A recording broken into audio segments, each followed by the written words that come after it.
fiscally responsible, financial geniuses, monetary magicians. These are things people say about drivers who switch their car insurance to Progressive and save hundreds. Because Progressive offers discounts for paying in full, owning a home, and more. Plus, you can count on their great customer service to help when you need it, so your dollar goes a long way.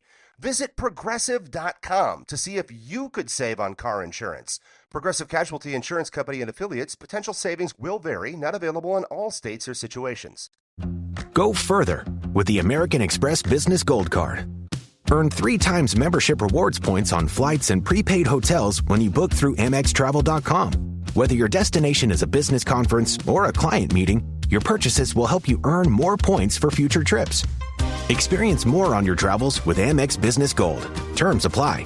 Learn more at americanexpress.com/business-gold. Amex Business Gold Card. Built for business by American Express. Adobe Acrobat Studio, your team's home base. Collaborate within a shared PDF space. You've got your docs, your plans, your specs, and then invite the crew to build what's next. To talk up the teamwork. They think that this design could be a contender. And when somebody wonders what's the next step, AI helps you finish the rest. Bolts are tight, now your plan's refined. Run a smoother business when you're all aligned. Do that with Acrobat. Learn more at adobe.com/do-that-with-Acrobat. Instagram teen accounts have automatic protections for what teens see and who can contact them, plus time management tools. And Instagram will continue adding built-in safety features to help create age-appropriate experiences. Learn more about teen accounts and Instagram's ongoing work to protect teens online at instagram.com/teen accounts.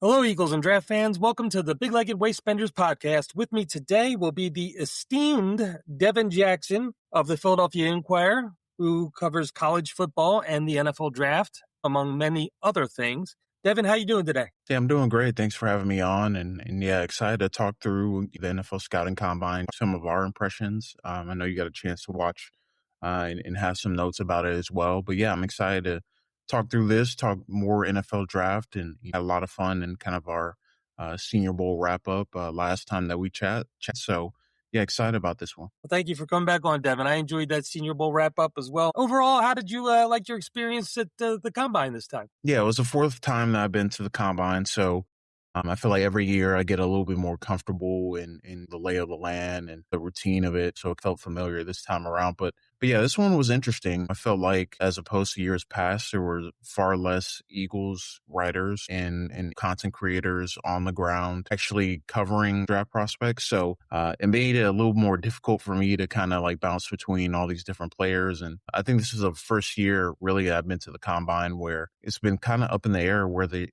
Eagles may go in the first round. You know, I feel like the years past was a little bit more defined. Last year, to some extent, you could argue was a little bit different, but certainly, we knew it was going to be a defensive pick. We just didn't know what position. But this year could be offense or defense. So I found myself bouncing around a lot of different podiums, checking in, with players that I like and guys that I think the Eagles might like. That made it for a very busy week.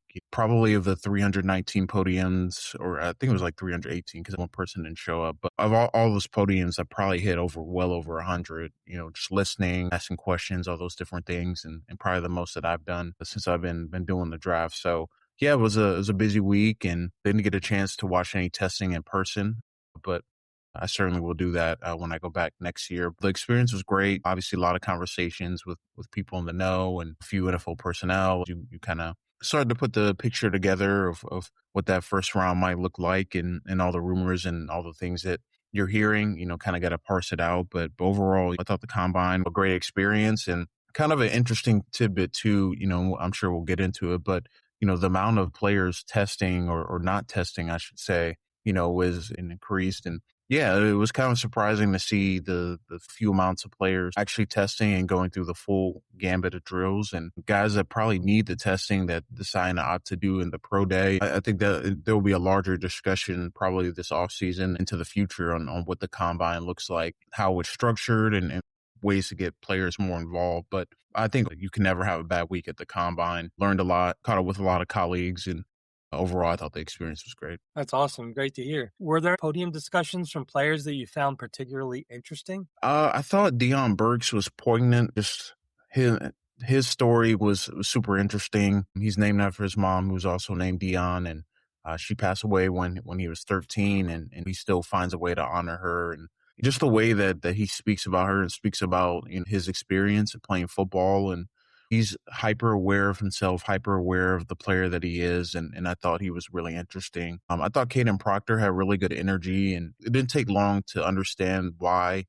NFL teams aren't just talking about his measurables or athleticism, but the person that he is. And he played through a torn labrum during the 2024 season. Obviously, the weight was a big discussion point, and he was pretty honest and upfront about him wanting to play in that 350 range versus playing north of 360. And at one point, he was almost 400 pounds during his time at Alabama. So I thought that was particularly interesting, obviously for the Eagles aside, but also a player being aware of those questions that may surround him and being able to answer it and be able to talk about it pretty openly. I really thought his podium particularly was interesting. I like Genesis Smith, the Arizona safety. He was super aware of the type of player he was, and a lot of people had compared him to Kalen Bullock coming out. Maybe not the greatest tackler in the world, but the single high range and ability, someone he modeled his game after, so it made a lot of sense and saw those parallels. So, you learn a lot of those tidbits. A lot of the guys super aware of the way that they're perceived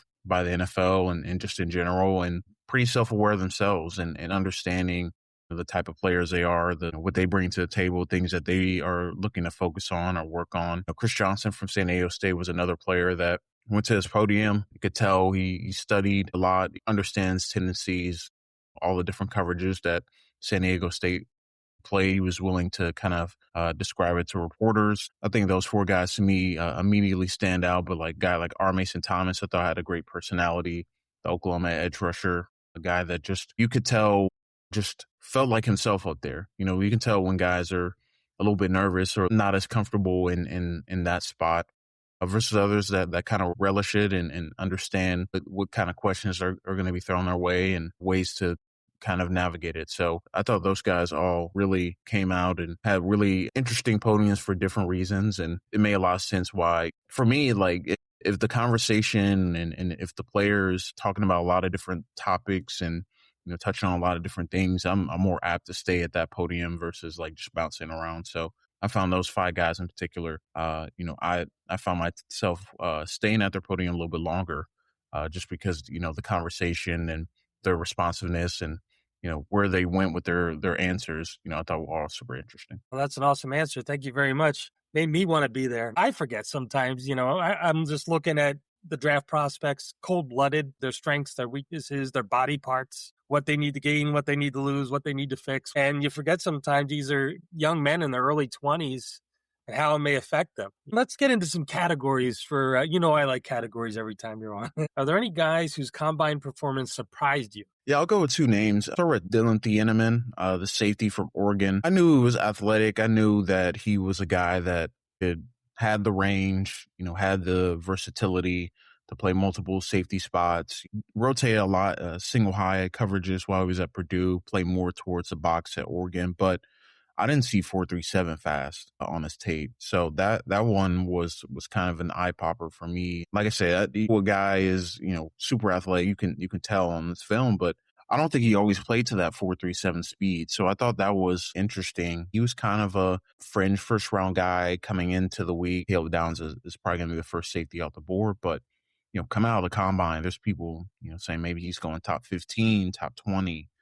I'm not quite there on him as a prospect. I think he's a really, really strong prospect, but I didn't even have a first round grade on him, so I'm kind of interested to see how the conversation shifts around him in terms of, how high can he really go in this draft class. Certainly has the size, the athleticism, the ball skills, the physicality, pretty decent tackler too. So I get the allure of him as a prospect. Yeah, I didn't see him running that fast and, being quite that athletic for a guy his size. Was extremely impressive. But then again, I think for me, I don't always see that type of speed for him on the field. So that was one of those things you want to go back and check. But yeah, Thieneman was a big surprise for me. I just didn't expect him. I expected him to be like a high 4.4, low 4.5 guy, but yeah, 4.37 wasn't something I was expecting. Then I'll go to Keelan Rutledge. I think mainly because, you only see him in kind of that gap scheme. He's pulling a lot. He's a guy that, is pretty, I don't want to say rigid, but he plays pretty much inside the box in terms as a run blocker. But for him to test as well as he did, I was extremely surprised. I thought, he's a player that has clear ability, athleticism to move out to the second and third level. I didn't see him, getting close to running damn near a 5 flat, in the 40. Just a really good player. I mean, the 10-yard split is a 10-yard split. It kind of matches what you see about the player. He's not like a sudden explosive player like off the line of scrimmage. He's more of the mauling type, but he had well over a 9 in terms of relative athletic score. I think he had the fastest shuttle of any offensive lineman in this class too. But yeah, I was pleasantly surprised. I'm not sure if all those things will exactly translate, but he has really good feet, really good hips. I liked his tape. I thought he was a good football player. And like you, I suspected that the testing athleticism might turn him off to an organization like the Eagles, who are so big on that with their offensive linemen historically. Maybe this opens the door for him, if it wasn't open already, to get a chance with us. He could use some guard depth in the future, potentially, maybe even a starter. So that's cool. A couple guys who surprised me. Kenyon Sadiq. Okay, so I knew he was freaky. I didn't know he was that freaky. That was something, man. These guys, some of the times in this combine in general, just kind of nuts. There were a lot of outlier good times. I think there were 3 sub 4.3s in the 40 in the combine. So I almost, in my mind, just kind of historically to compare this class, I'm almost adding like 500ths of a second to their 40-yard dash or something like that, just to make it seem more realistic. I just wonder if there's something going on where players today have more training and better training for these specific tests. I also wonder if maybe there was something done at the field this past year with new surface. But still, even if all that stuff happened, even if they have a brand new surface that's extra bouncy at Luke Oil Stadium, and even if, with the NIL money and with the more years of experience of all these trainers getting these guys ready for the combine, even if that's a factor as well, still, even including all those factors that are possible, Kenyon Sadiq was still a freak. He was something, man. I only watched 2 games of his 25 tape, and I wasn't totally in love. He showed more as a blocker than I was expecting. I didn't see some of the route running. I didn't see some of the yak I was expecting, but it was only a 2-game small sample from this season. But man, I better go back and watch more of that tape after those numbers. Another guy who surprised me was Sam Roush, the tight end from Stanford. In my early tight end review for the 26th draft, I said he seemed sneaky fast to me. It's like sneaky fast, sneaky explosive. Well, apparently it's not sneaky.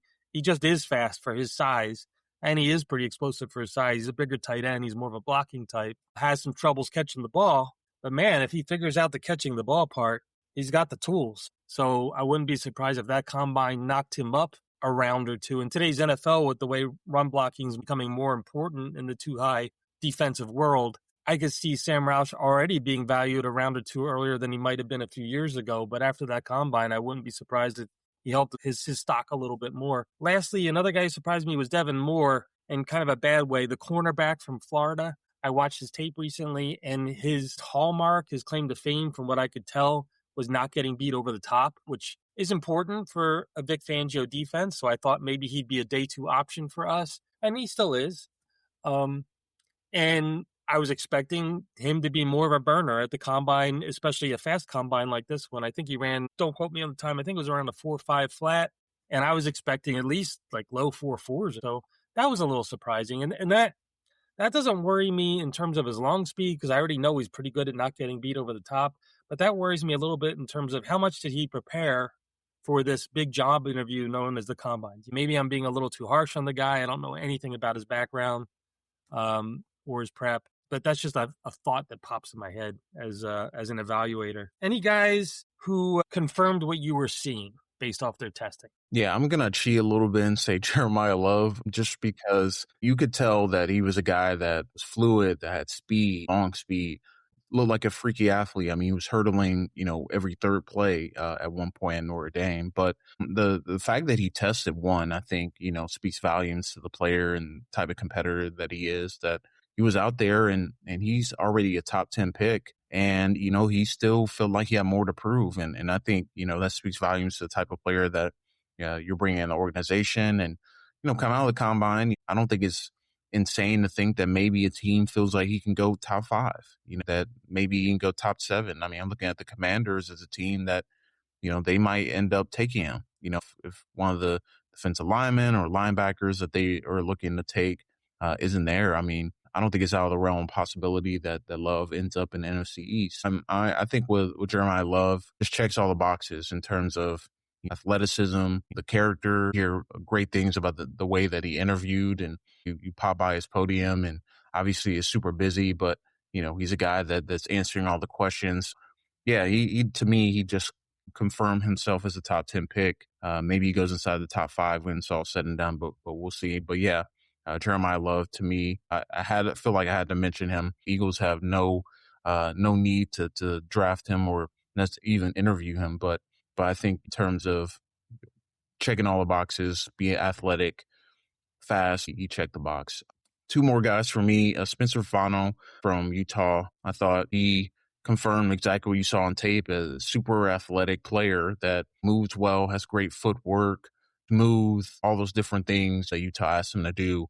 He confirmed all those things to me. Ran super fast in the 40 for offensive lineman. When he did the on-field drills, super smooth, the footwork, not crossing over his feet, just mirroring drill. He looked really good. And then in addition, they had him snapping after the combine workout, seeing if he could potentially play center. So I only think for him, it showed teams, one, that obviously he is athletic as he looks on tape, but 2, he's a guy, maybe if you see him as more as an interior player, maybe you have a path for him to be a guard or a center. And I think, for the Eagles' sake too, if a team does, or teams do value more as an interior player, maybe he starts to fall a little bit in the draft more so than if you view him more as a tackle. So I thought that he confirmed exactly what you saw on tape. Pretty clean evaluation in terms of athleticism wise. And I don't think anything he did at the combine changed that. Last player I want to shout out is Jeff Caldwell, the wide receiver from Cincinnati. A lot of people were surprised that he ran as fast as he did for a guy his size, but I saw him over the summer and watched his tape from Lindenwood, and obviously I knew he was going to be a burner.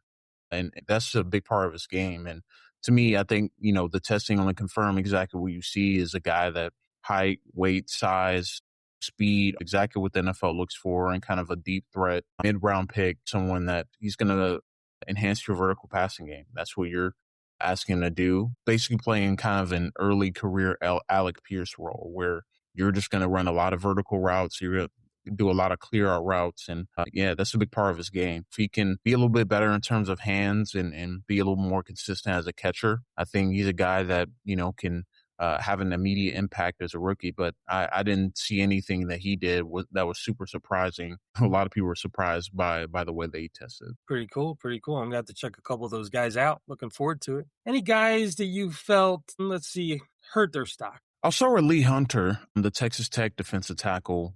You knew that he was kind of space-eating, nose tackle type, defensive tackle, and he had a really strong end to the season, had a great performance against Oregon, had a great performance against BYU in the Big 12 championship game, really had some nice dominant reps at the Senior Bowl. So maybe this is a case of a guy that maybe got pushed up the board too fast, too early. But yeah, he was getting some late first-round buzz, and I think the way that he tested, you kind of had a feeling he wasn't an elite athlete. He just was a disruptor. And obviously the testing confirmed that. But how much can you value a guy that doesn't have a super ton of freaky traits? The athleticism is what it is. How high can you take a player like that? Obviously, there is a role for run stoppers in the NFL, and they're valued, especially as the NFL kind of gears more towards running the football a little bit more frequently. But I think, I was even guilty of this. I had him in a first-round mock in my first one. I just think he's not quite the round one type of player that you typically expect to see, specifically in this class where the defensive tackle class hurt itself more than helped itself, in my opinion, especially at the combine with no Peter Woods, no Caleb Banks testing. Guys like, Lee Hunter, Caden McDonald were pushed up a little bit, but I think those guys are firmly day 2 players. The larger conversation here is who is going to be the first defensive tackle off the board. I think for me, you got a lot more questions come out of the combine than answers. I don't know if you feel as comfortable as an NFL team taking a chance on a guy like Lee Hunter, really solid, good player, probably a 2-down player, and just not a Jordan Davis type of prospect. Is kind of the comparison I'll draw there. Then the other one is a guy that didn't test at all, Jermont McCoy. It's hard to kind of nail down where his stock lies, the Tennessee defensive back. Even though he didn't play the entire 2025 season, you felt like he could be in that top 10, top 15 discussion, and maybe he still is for teams, but not testing at a position that you've been out full calendar year. He says podium that he has started practicing like October, early November, and not being able to be ready at the combine, especially where, Mansour Delane isn't testing. Avian Terrell isn't testing either. This was a huge opportunity for McCoy that I think he just didn't take advantage of. And a lot rides on that pro day that's coming up at the end of the month. And he has to show, one, that he's still the same player he was pre-injury, and 2, is he going to fit some of those DB thresholds that you need to fit. So I say all this to say that we saw the way that Jakad Campbell was pre-draft, where obviously he went to the combine and participated in the combine, but medically there were some things that popped up, and he ended up being there for the Eagles at the end of round 1. Could this be a similar scenario for McCoy where he doesn't test the way that he's expecting to as pro day? Maybe he holds a separate private workout for teams. And whenever you start getting the business of doing that, I think Cooper DeJean had kind of a similar thing happen. It can turn into one of those things where you go a little bit later than people expect. Could Howie find some value in taking a guy like McCoy, via a trade back, and maybe one of the offensive linemen that he wants isn't there? Can McCoy, interest him? It certainly makes sense considering how long he's been out of football. I just watched his tape for the first time last night. Boy, he's good. I did have a little question about his long speed. And if I have that question, I'm quite sure NFL teams do as well. NFL GMs want to be able to point to that piece of paper and say, look, it says he's fast. If things go wrong, protect their jobs. So you have a great point. He might have hurt himself. As a human being, I hope he hasn't. As a greedy Eagles fan, I hope he has. If he dropped us on day 2 or some sort of trade up or trade back, that would be a nice CP2 to have opposite Quinyon. I could go for that. I forgot to mention a couple guys whose testing confirmed some thoughts I had about them. Ted Hurst, the wide receiver from Georgia State. I got the impression he might be more of a possession receiver or a high point receiver, just some of the things I saw said about him at one point early in the draft process. But then I watched his tape, and there was an athleticism there that I wasn't expecting. I feel like he still has some serious skill refinement that he has to do to reach his ceiling. But just from a raw physical gift standpoint, I felt like he was a little more athletic than maybe was being talked about. And he did test out as a good athlete for his size. He was middle of the pack for vertical jump. He ran a solid 40 time. Broad jump was number 1 in the wide receiver class. So I think the broad jump kind of tracks because, he'd be floating in the air in the end zone and high pointing the ball over people. And sometimes a good broad jump is just as important as a vertical when it comes to that. How long can you stay in the air? So I felt somewhat confirmed and validated by his numbers that he didn't test just like a possession guy. Julian Neal, he's the cornerback from Arkansas. It seems like he's probably going to go pretty high in the draft at this point, unfortunately. As a greedy defense lover, I was kind of hoping he'd fall to us later on day 2, but doesn't seem like that's going to happen now. But he ran a pretty good 40 time. He has good off-man footwork, which I think is important for Vic Fangio's scheme. And he wasn't getting beat over the top a lot. So I know there was some questions about his quickness and some questions about his long speed.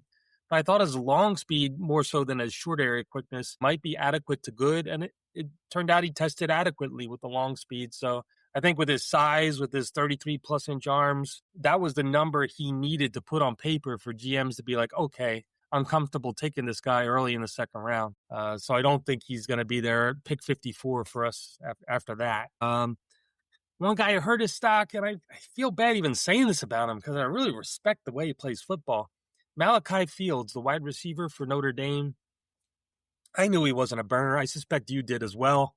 I knew he was getting overhyped a little bit recently, but I do like him a lot as a football player, and I think he's a solid addition for almost any wide receiver room in the NFL. But running a 4.6 when there might be some questions about your speed to begin with on a day where all these other guys are running fast, it's hard to think that doesn't hurt his draft stock, at least a round, maybe two.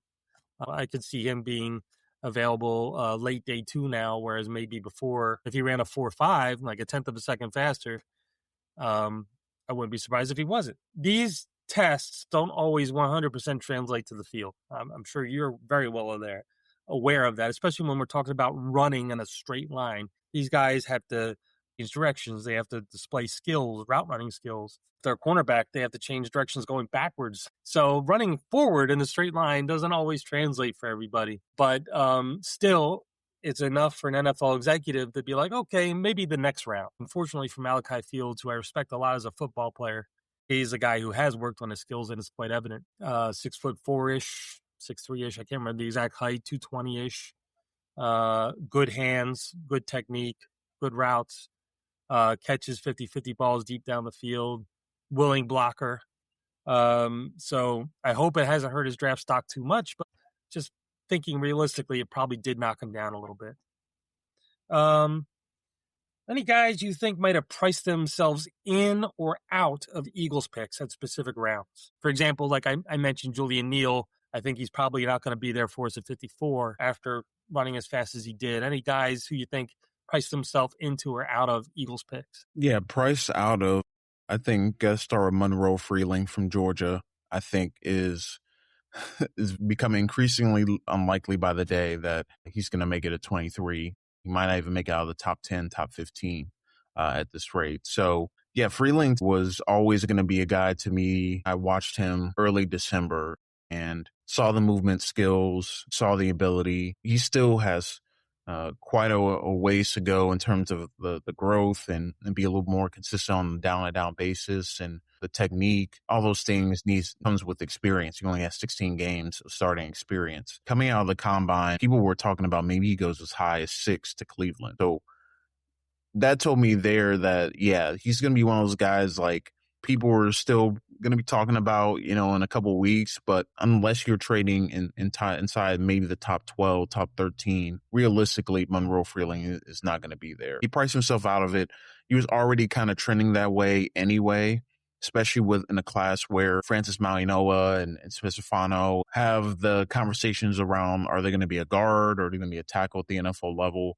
Having a true tackle, a premium position in Monroe Freeling, who's going to start to rise up some boards. But yeah, after his testing, like a freak athlete, I thought his on-field workout was a little uneven, but in terms of being able to look the part, test the part, play the part down the stretch of the season last year for Georgia. We talked about his podium, how the Ole Miss game the second time around was probably the best football of his career. And that was the last impression that he left on scouts and NFL GMs. Yeah, I'd be surprised if he is anywhere near the Eagles' range when it's all said and done. I'll go to another defensive back. I know you talked about Julian Neal, but I'll talk about Chris Johnson, the San Diego State corner, who I think, again, was another player that you probably could feel pretty good about maybe getting the second round, and I don't think that's the case anymore. 4.40, I could have used him in the surprise testing category because I didn't expect 4.4 from him. I expected like low,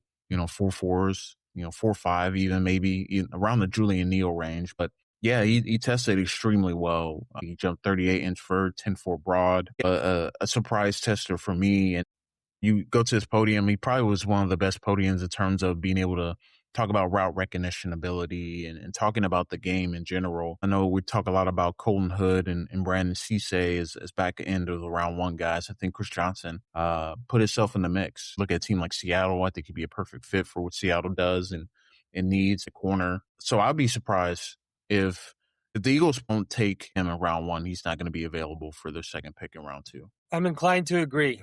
And he did surprise me a little bit as well. He was an all-around really good athlete, really prepared. I'm not surprised about what you said about him at the podium, because you could tell he was a young man who did his homework as a football player, just watching him. Pretty good chance he's not going to be there at 54 for us. All right, moving on to the next category. Any guys you want to watch, either initially for the first time or maybe a rewatch based off what you saw on the combine? Yeah, I start with Julian Neal, kind of a rewatch, just because, again, like when someone tests like a little bit better than you're expecting, you always want to make sure it matches. I would agree with your synopsis, and I do find him in trail position quite a bit, but he's never really truly getting flat out beat. So I think he's one of those guys that trusts his long speed and trusts his ability to catch up and use his length to disrupt the catch point. So he was a guy for me coming into the week. You were like, all right, is he going to test well enough? When you think of a longer corner, you wonder just how good they can be. He was a guy that, to me, that checked all the boxes in terms of that, and go back and watch the film. It makes a lot of sense and why teams are going to want to draft a guy like that when and maybe he goes a little bit earlier than we expect.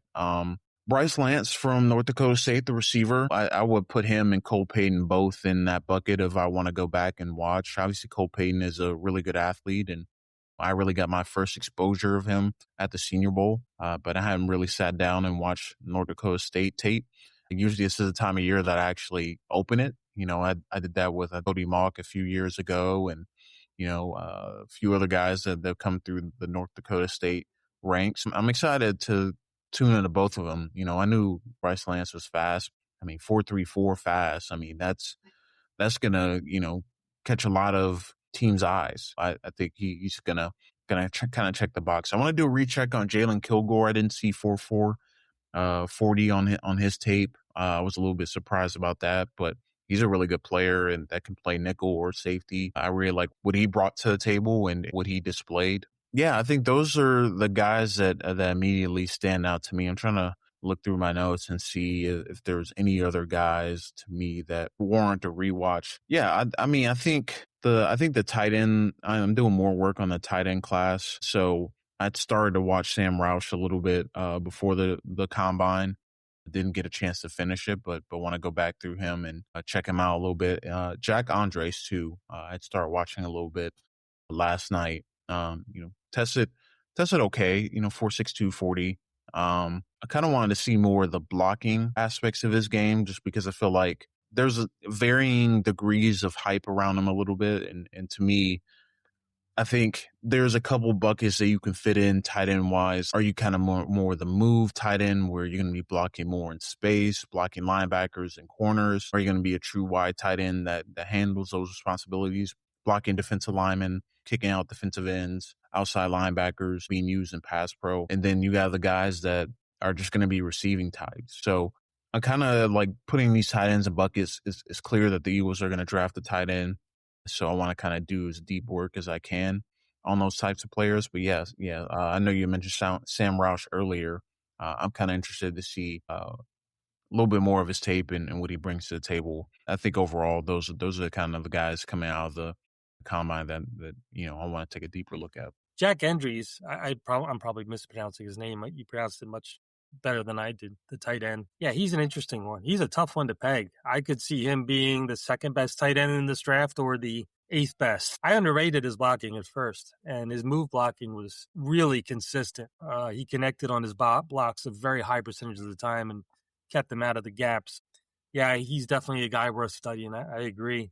I'm going to check out Brennan Thompson. He ran a 4.26 40-yard dash. Is that the fastest ever or close to it, I assume? I don't even know.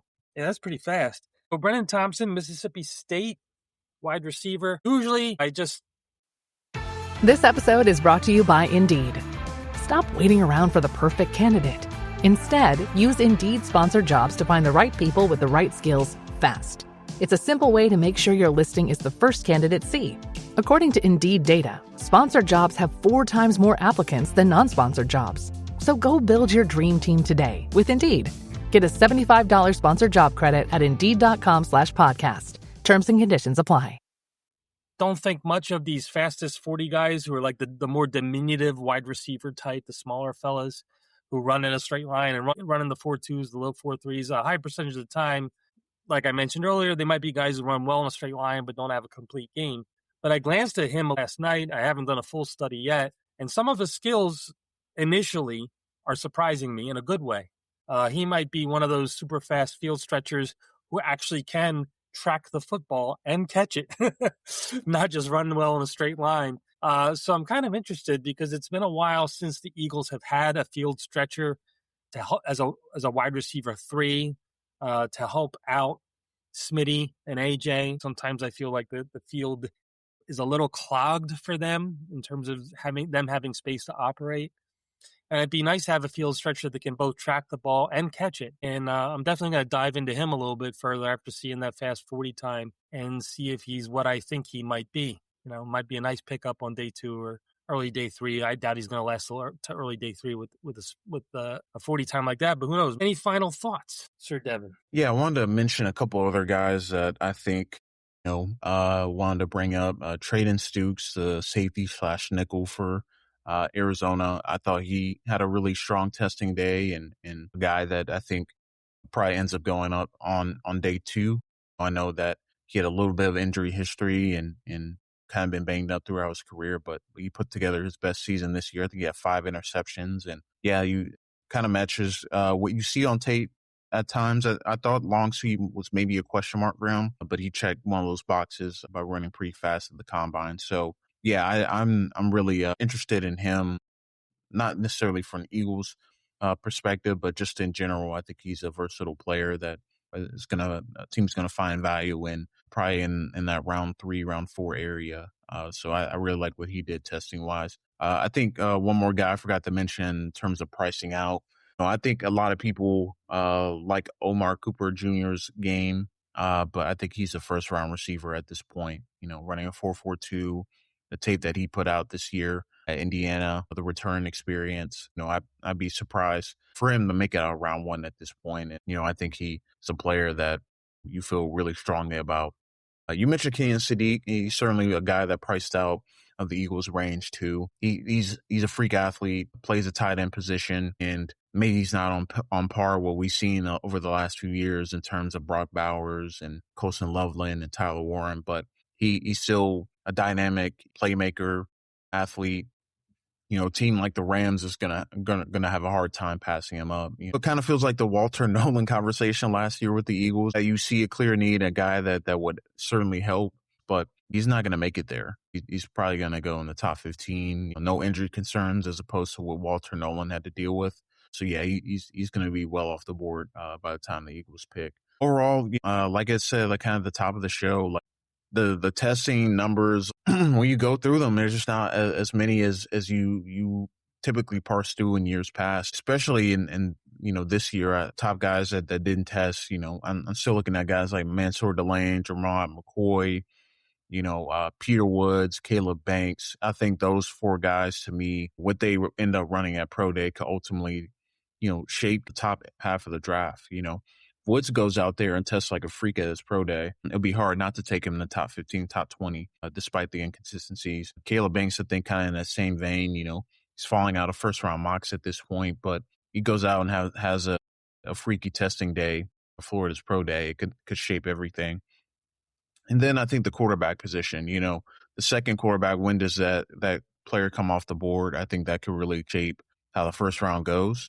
If he goes in the 20s, all of a sudden, 1, you probably have a team trading up to get him. And then 2, probably has a player or 2 that falls in the Eagles' lap that maybe they didn't expect them to be there. So I think there's a lot of varying factors still to parse out over the next month and a half before the draft starts. I think the Pro Day circuit is going to be especially important, probably as important as it was, maybe during COVID times when they didn't have the combine. And I think teams are going to be chomping at the bit to get that information and get that testing. Certainly will be. I'll be refreshing Google trying to see what some of these numbers are throughout the rest of this draft season. I have a random prospect I want to bounce off you. Have you watched Blake Miller yet, the Clemson offensive tackle? What do you think about him? Yeah, he's a guy to me teams are going to like a lot. He's a 4-year starter, and I like the feet, I like the athleticism. I thought his grip strength is one of the big strengths of his game, being able to latch on and not go. I think technique-wise, there's still some refining needed there. His recovery ability isn't as strong. I think his core isn't always as strong as a pass protector. As a run blocker, you can see Some of the controlled aggression, he's not like trying to put guys through the turf, but he does like to finish his blocks, which I think is a nice aside for him. But yeah, he's kind of one of those tackle only prospects in my opinion. Probably don't want him moving in the inside. He had a really strong testing day, very aware of who he is as a player. I'm just kind of wondering where his stock is right now. It feels like for late first round, early second round makes a lot of sense because he's a tackle only prospect that isn't really a power player, it's more of a finesse tackle. And we've seen that work for Lane Johnson really well at the NFL level. And Blake Miller said Lane was someone that he watches a lot and studies a lot, which makes a lot of sense. I think there's a lot of similarities there. Yeah, I think Miller, he moves extremely efficiently. I think probably next to Fano, those two are probably the most natural movers at offensive linemen. Like Monroe Freeling is up there, but I think there's still a little lumberingness to his game. But yeah, Miller is an interesting one. I think there is value there taking him late first round. Of all the offensive linemen in this class, he probably has the most experienced player. He's been playing since he was a freshman, so you kind of see that the continual growth and, and what he can do. But, I just do wonder a little bit about the core strength and recovery ability. How good is it? Because he was tested some at the ACC level, but there really weren't many true pass rushing types, NFL types that he played this year. So I think will be an interesting case study for him when he played against Georgia at 2024. You could see Michael Williams giving him a little bit of problems, but he did hold his own against Michael Williams too. But the lack of core strength has been kind of evident over the last couple of years for him. And that's a nice breakdown, Devin. Thank you very much. I started deep diving on some of these potential late first round offensive tackles because obviously a whole lot of people are asking me about them. Increasingly every year that Lane Johnson gets another year older, the anxiety ratchets up another notch. We need Lane's replacement. He was a pleasant surprise watching his tape, and I felt almost all the same exact things you did. You telling me now that he's studied Lane, some things make sense from what I saw on tape. I'd say he's probably, at this moment in time, a more consistent run blocker and pass blocker than Freeling, who we all know is going to go much higher based off upside. And yes, Monroe Freeling does recover better. He's king of recovery at the moment. I'm not a big late first round plug and need offensive tackle guy. I'm more of a BPA guy, but I could see it like Miller in the late first. I don't think I'd hate it. I'm glad that you mentioned that 2024 tape where he was more tested because I'm 3 or 4 games in and I'm getting bored because I need to see him face some NFL pass rushers. So I think I'm going to stop with the 25 tape. I'm going to move on to the 24 and check that out. Well, thank you very much, Devin. Any final things you want to throw in before we head on out for the day? Yeah, I feel like I wanted to bring up Caden Proctor one more time just because I feel like he's a player to me that I want to articulate a little bit because I feel like when you post about Caden Proctor, there is just a lot of negativity around the player. Yeah. We shouldn't take him. He's out of shape. I really think that he, is a player that has gotten the weight under control. I think he understands where he needs to play at. I've seen like a lot of Orlando Brown thrown out about him. Players like that where they're a little bit heavier set, but they have special ability. And even in the field drills at the combine, there's special ability to be so resistant of a player of that caliber, that extremely decorated, extremely high profile, fits all the types of players that the Eagles look for. Maybe they decide to go elsewhere. Maybe Blake Miller fits a little bit better in terms of the outside zone scheme blocking that they might employ in the run game or some of those concepts. But I think to dismiss Proctor as a legitimate first round caliber prospect and getting a chance to talk with him, getting a chance to talk with people that have met with them and know him personally and know what he is like in the building for Alabama, the type of leader that he is. I think he's going to be a guy that people get wrong about in terms of like the way that they characterize him. A lot of people point to the Mekhi Becton thing, like he is very reminiscent in terms of coming out super big, but I really think Proctor was a better prospect than Becton was coming out, and I think he's more well equipped to handle the rigors of being an NFL tackles. Posted that Eagles have a lot of interest in him, and Everyone's like, no, we don't want him. When you get to know the player and understand the trajectory that he's on, like what he is right now or today isn't going to be what he is, by the time he even steps in the building and by the time he gets on the NFL field, training with Duke Manyweather, who's highly thought of in the offensive line community.